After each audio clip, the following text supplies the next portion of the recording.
आज का चलन नवापल्ली आश्रम फिर थे पहुँचवा 200 उपरे आज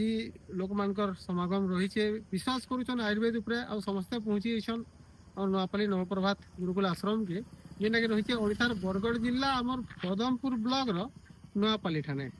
प्रत्येक मासर प्रथम बुधवार नहीं शनिवार दिन तक वैद्यराज सुभाष नायक आसुचन हरिद्वार आयुर्वेद उपरे परामर्श करुन आई जगार अनेक असाध्य रोग माने भल हबार नजिर रही जेना कि आपने विगत वीडियो मान के देखी आसु सर प्रत्येक मासर प्रथम रविवार और सोमवार देखुन अमृत संधानम जेनटा कि रही भुवनेश्वर ठाणे भुवनेश्वर खंडगिरी पाखे रही अमृत संधानम रे देखुन आपण मान के जेन जगह सुविधा रोचे निश्चित भाव थे जोगाजोग करूँ आयुर्वेद परामर्श नौ निश्चित रूपे आपण मैंने भी सुफल पाइबे। चलो केनता भिड़टा रही नवापल्ली आश्रम ठाणे ये बुलिकी देखमा आउ किसी रोगी मानकर प्रतिक्रिया भी नवा नवापल्ली नवप्रभात गुरुकुल आश्रम रे भीड़टा देखुन आपण माने केते मात्रा रे रही छे प्रकृति रे आज्ञा आयुर्वेद के माने भरोसा करछन विश्वास रखुछन जेंथिर लगी हजार हजार संख्या रे रोगी माने भल हेगरे जाउछन सेथिर लगी तो एते मात्रा रे भीड़टा देखबार के मिलु छे आ डाक्टर आज्ञाकर व्यवहारटा समस्तकर मन के मोहि नै छे जेन माने चाली बोली नहीं पार्बार तांकर पासके जाई पचरा उचरा करुछन उचित आयुर्वेदिक परामर्श करुछन जेंथिर लगी बोलिकरी समस्ते आश्वासन पाइकरी बड़ा सुंदर खुशी मन रे घर के फेरुछन हजार हजार संख्या रे लोग मानकर भीड़टा और जेन माने भी आसुछन जदि घर के फिरी भी नहीं पार्बार इन रहबार खाइबार सबू प्रकार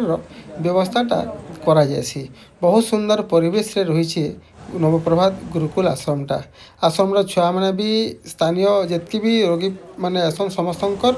सेवा शुश्रूषार लगी पड़सन समस्तंकर खाइबार पीबार व्यवस्था संगे संगे रहबार सब प्रकार व्यवस्था ये जगार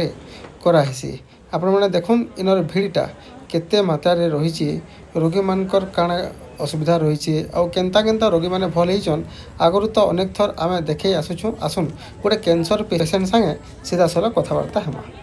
क्या ना गो तुम ना है बालाजी कोई दे हैं बालाजी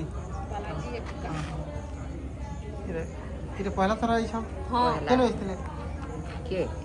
है केन होइतले बजे ये हेमगिर नोई छ हमगी काना ना प्रॉब्लम है मुहूर्त देखा दे हां हां हां इरे केना जानले इनर बाबत रे इडा केन केनु तार माने ये करी करी हमर बाबू कहला बेले सज मारी गिरी पठाले बोले है लोकेशन देखि देखि करी आले केबो एंदा हला ना थैथिला 5 वर्ष आगरे हां फिर छाड़ी दिला हां फेर ऐसे ने दुकान पिलाना डॉक्टर पतर करी करी सार देनु इटा 5 वर्ष बाद फेर बाहरी छी बोले छन टाइम टा अछि के कोटा छुपा कर पहनु नहीं संध्या पर्यंत राति 10-11 बजे तक भी डाक्तर रोगी मान के देखुन केन्ता केन्ता रोगी मैंने आसुचन देखुन यहाँ गोटे आज्ञा के देखुन बुही नौन किंतु देखबे एबाथर निश्चित रूपे ये आज्ञा वीडियो बनामु जेनटा कि एबाथर बड़ा सुंदर भाव चली पारे एंता सब आश्चर्य जिनिस मैंने ये जगह देखबार के मिलूचे बोलिकी शह शह संख्यार रोगी मानकर भीड़टा रही सर मुझे सदला आज्ञा परिचय देवे मो ना चंद्रशेखर मिश्र घर सदला डिस्ट्रिक्ट बलांगीर काना समस्या रही समस्या मोर मिसेस आठू पेन रोचे से लगे प्रथम कर जगार सुनला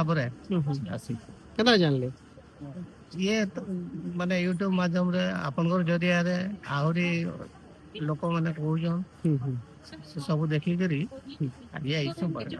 केना लागु छै परिवेश परिवेश तो बहुत भल लागु छै आज्ञा बहुत सुंदर लागु छै परिवेश ता सारा पर के नै इसने सर मैं झारसुगुड़ा डिस्ट्रिक्ट बादीमाल रु आसीतली आगु आइथिले एटा हमर